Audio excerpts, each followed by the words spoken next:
서울대 홍익대에 이어 부산대도 현 시국을 비판하는 대자보가 게재되어 전국을 강타하고 있다.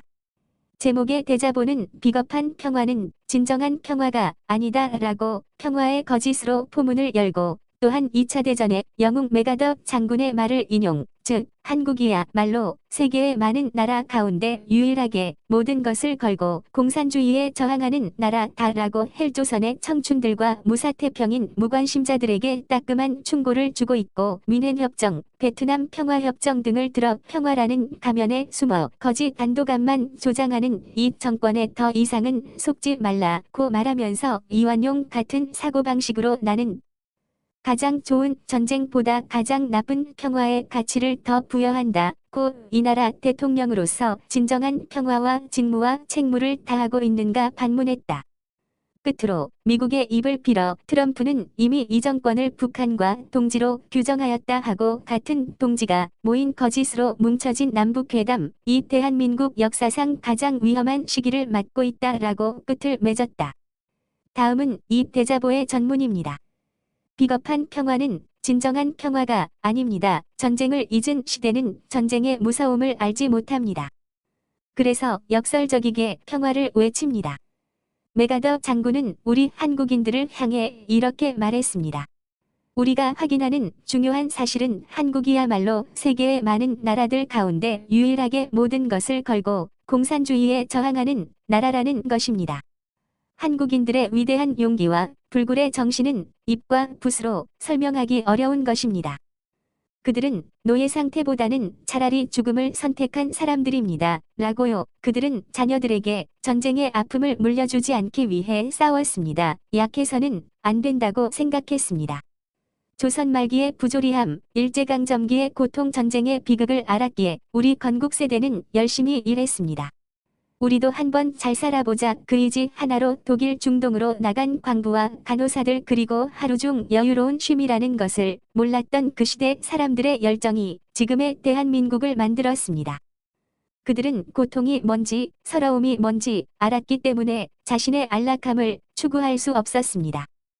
그런데 이제 전쟁을 잊은 시대는 전쟁의 두려움을 머리로만 인식하고 있는 듯합니다. 아니, 어쩌면 머리로도 인식할 수 없을 만큼 우리는 풍요롭기에 우리에게 다시는 그런 고통이 찾아오지 않으리라 생각하는 것 같습니다. 그 마음 깊숙이 박혀있는 생각은 이 풍요가 계속되었으면 하는 바람에서 나옵니다. 여러분은 정말로 이곳이 헬조선이라고 생각하십니까?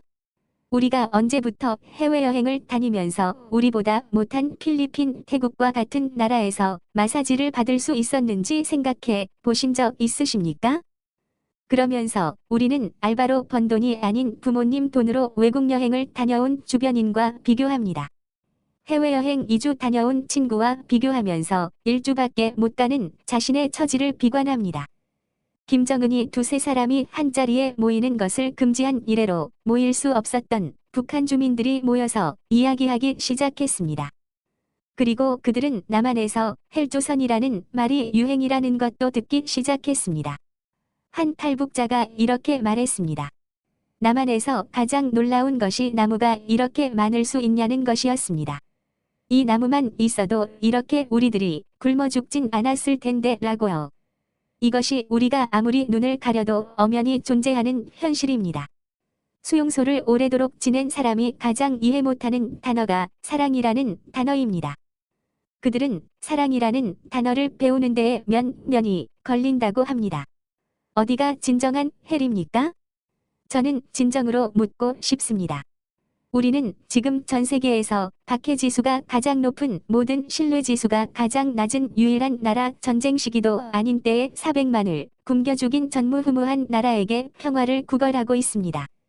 김씨 독재체제는 역사 이래 단 한순간도 대한민국에 대한 야욕을 버린 적이 없습니다.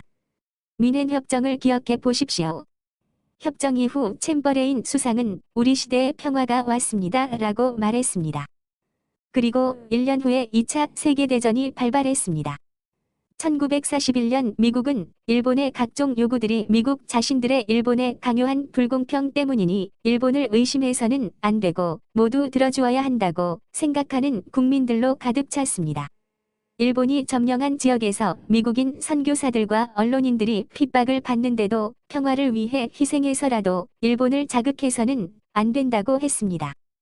그 결과 진주만 공습이 일어났습니다. 남베트남이 평화협정을 체결한 후 2년 후에 베트남 전쟁이 발발했습니다. 이런 예시는 끝도 없이 많을 것이지만 힘의 균형이 깨지면 전쟁이 일어난다는 기본 진리조차 설명할 수 없는 이 시대에 그럼 전쟁을 하자는 말도 안 되는 양비론에 젖어들어 어떤 논리도 통하지 않는 이때의 양심에 호소합니다. 정신 차리십시오. 지금은 평화를 말할 때가 아닙니다. 억압받는 북한 사람들을 생각하지 않은 채 안위 유지 때문에 평화라는 가면에 숨어 거짓 산도감만 조장하는 이 정권에 더 이상은 속지 마십시오. 서독은 비겁하지 않았습니다. 그들은 잘 살았기 때문에 일조를 드리는 협상을 통해서라도 동독의 정치범들과 고통받는 자들을 자국으로 건져냈습니다. 이것은 우리가 북한 정권에 바치는 돈과는 다른 것입니다. 우리가 그 당시 서독보다 가난합니까? 북한이 북베트남보다 덜 교활합니까? 북한이 진주만을 일으켰던 일본보다 신뢰할 만합니까? 언제까지 그렇게 북한이 비읍 나쁜 정권만은 아니다 라는 궤변으로 국민들을 속일 것입니까? 나는 가장 좋은 전쟁보다 가장 나쁜 평화의 가치를 더 부여합니다. 라고 말하는 이 나라 대통령은 진정으로 평화를 위해서 국민의 안위를 위한 대통령이 맞습니까? 트럼프는 이미 이 정권을 북한과 동지로 규정하였습니다. 같은 동지가 모인 거짓으로 뭉쳐진 남북회담이 진행되는 지금 우리나라는 역사상 가장 위험한 시기를 지나고 있습니다. 부산대학교 트루스포럼